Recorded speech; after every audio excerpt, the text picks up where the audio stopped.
pay a lot of money for a Jeep, anywhere from $22,000 for a stock no power option 2-door Jeep, up to you could spend $52,000 to $55,000 for a fully optioned 4-door Rubicon Recon Edition with the body colored fenders and body colored top. I went with this Rubicon. It does have, as you can see, the body colored fenders and the top. Kind of like it better than the actual black. A lot of people say that, especially with colors, bright colors, breaking up those colors with black top and black fenders. You're buying a Jeep for the versatility, not for comfort. I went with cloth, but it's got seat covers on them. They're not comfortable at all. The bolstering is not the greatest on the sides, so you don't actually feel like you're being secured in the seats themselves. The inside is still very Spartan, and you know, I think most Jeep owners like that. It is an upgrade from the TJs and of course the YJs. Got some other creature comforts, but like I said, it's not a luxury vehicle. It rides rough, it's noisy, but that's not why you buy a Jeep. So when it's 85 plus, 90 degrees outside, you enjoy the ability to take the doors off and hang them up, get them out of harm's way, make sure they don't get scratched. So I'm not one of those that really worries about scratches, but if I can avoid unnecessary scratches by hanging up my doors, that's what I'm going to do. So why would you buy a Jeep? Everybody's got their own reasons. A lot of times, a lot of people will get into Jeeps initially because they think they look good, they know what they can do. What do you want to do with it, and how much do you want to spend initially before you kind of get that investment? But like I said, Jeeps are loud. They're not comfortable at all. I don't know who would ever claim that a Jeep is comfortable. But on a hot day, it's nice to go for a ride with the doors off. I do have side mirrors. I tried for a couple months without side mirrors. I know I had an old TJ at one time, my first Jeep, and I actually put mirror movers on it, but when you put the mirror movers on it and take the mirrors off the doors, they're not quite in the right place. You really can't see out of them, so it's better to have some replacement mirrors when you take the doors off, so it's a little bit easier to get around. Some states require side mirrors, so you want to make sure you check your local laws. Even your city laws can be a little bit different on that, so it's just better to be safe than sorry. If it's going to be loud anyways and you're driving along, why not have the doors off? When it's this hot and the sun's beating down so much, I kind of leave the top on, so I would have the doors off for the ventilation. I do give props to those people that have their soft tops all the way down, doors and windows off, and cruise around in the sun all day long. So that definitely is not something that I want to do on a regular basis. The wife does not like the doors off as much as I do. The kids like it. They enjoy it, especially my daughter. She likes the cruising around with their friends with the doors off. They think it's pretty neat. But eventually I'd like to get some safari doors to get at least something to lean your arms on. Gives you a false sense of safety, but definitely, they're not cheap. They're like $450, $500 a pair. So that will be somewhere down the road. So today I'm going to run a couple errands. I'm going to run to the bank really fast, deposit a check, and then I'm going to run all the way out to Full Wheel Parts. It's the closest one. It's about 25 minutes away from me over on the Kansas side. It's nice that it's at least somewhat close.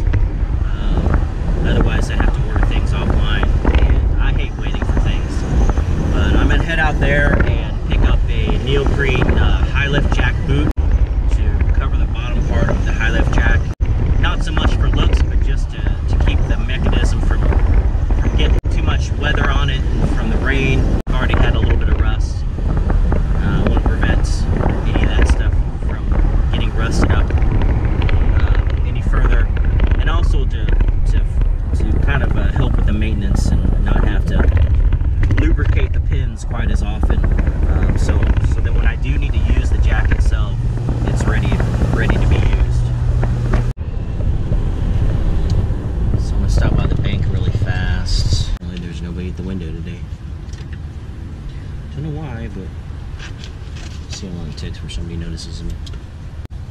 It's been at least 30 seconds now. I hear somebody. How are you doing? Good. Can I get a checking deposit slip, please? Sure. Thank you. I know it's kind of like watching paint dry. Sorry about that. He's back. There you go. Have a good day. All right, man. Thanks. Thank you. So good. Drive ahead of me, so I'm gonna stop by the local Quick Trip and get something to drink really fast.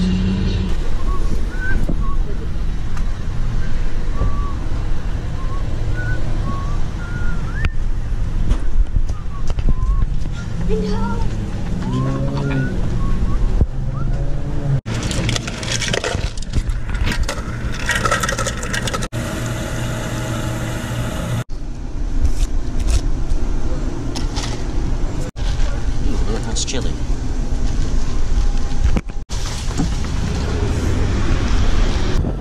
You'll hear the difference when you get on the highway of how loud it is, which I'll show you here in a minute. So, most cars, you're pretty disconnected from your drive. You know, a lot of people will, especially on the highway, throw the windows up and, you know, just enjoy the silence. But I like driving with the windows down or with the doors off because you get a different experience every time. No matter what cars are around you, no matter what noises are out there, you can catch them a little easier. Now we're getting up to highway speed, so it's going to get loud. But I just wanted to give you the experience of what it is like. It also makes you appreciate how much research car manufacturers put into aerodynamics. And, you know, I'm not talking about gas mileage or efficiency, just cutting down on road noise. Because as you know, the Jeep is a big brick. You push through the mirrors attached in the hinges. And they don't create a lot of wind noise, but just the simple metal brackets that hold the mirror into the hinges themselves create a little bit of a whistling wind noise, and so it's noticeable. So I can feel for those people that have light bar brackets that whistle. But I'm gonna stop by this Scout shop real quick, grab a couple items that my son needs for his uniform, and I'll be right back. So not a mystery, I just went into the Scout shop and I picked up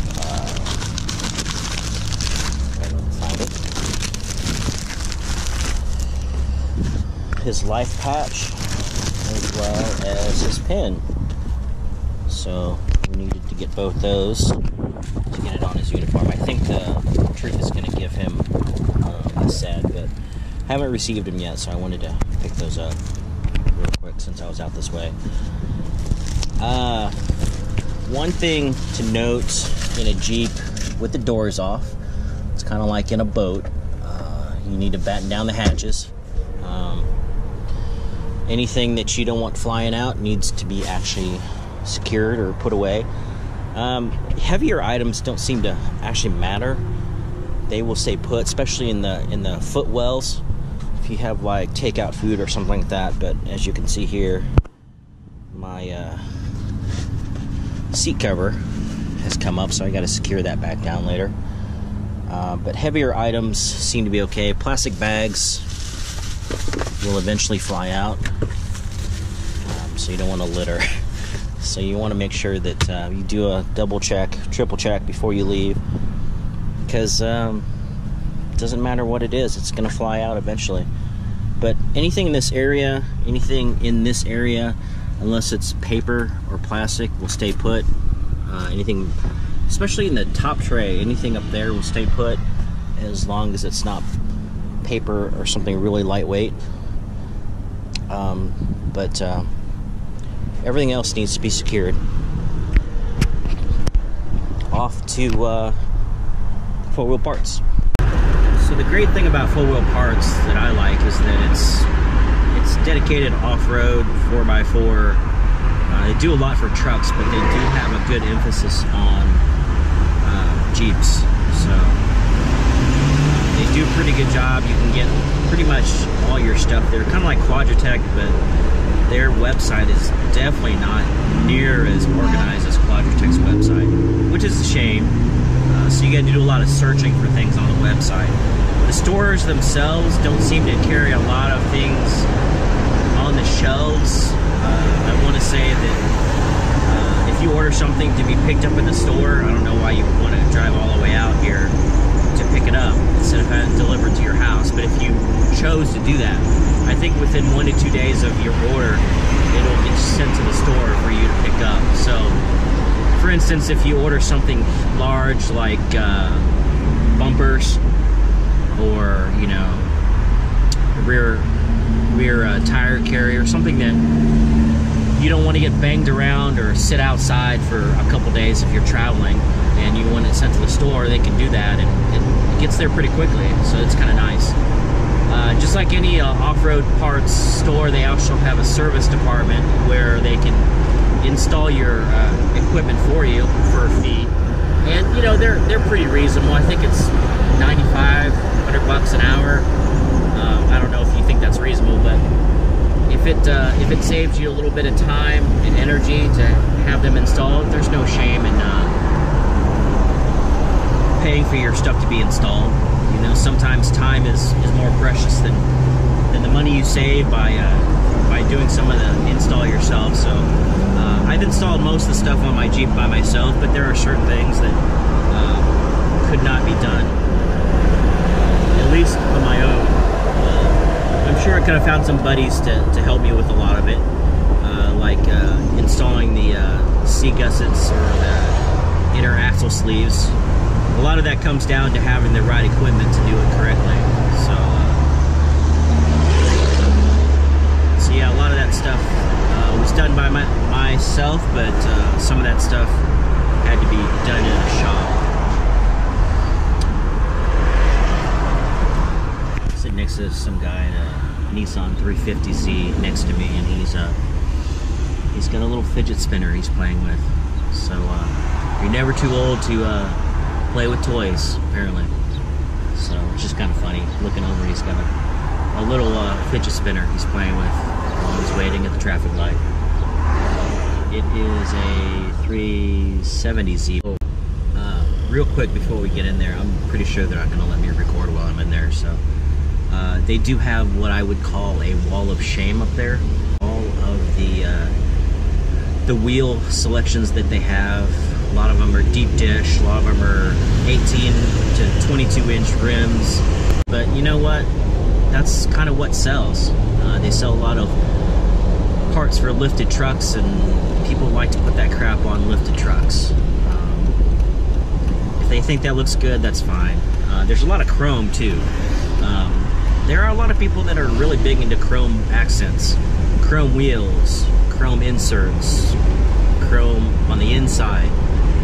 I think personally, especially on the inside, all that stuff is distracting when the sun reflects off of it. But to each his own, I guess. But we'll be there soon, and hopefully I only walk out with the one thing that I went there to get, and not like a couple other things. Otherwise, I may be sleeping outside tonight if I buy too many things while I'm here.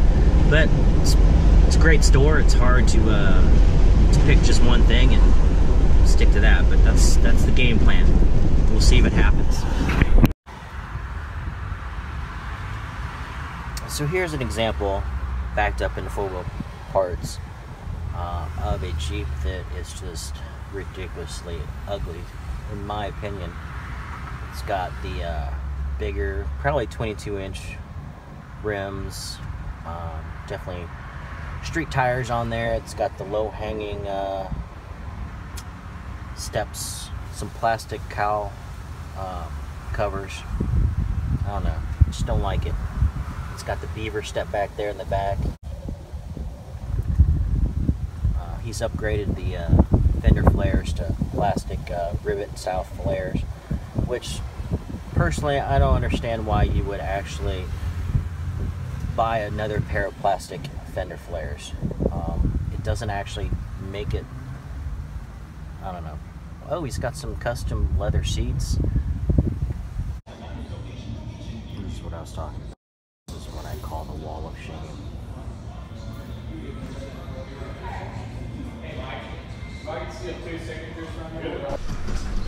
So, I did a pretty good job when I went to full wheel parts yesterday. Only about one extra fare. I got the neoprene cover for the high lift jack, which is definitely a tight fit. And I also got this locking handle. Basically, it's just a way to keep it from walking off. But definitely a good investment.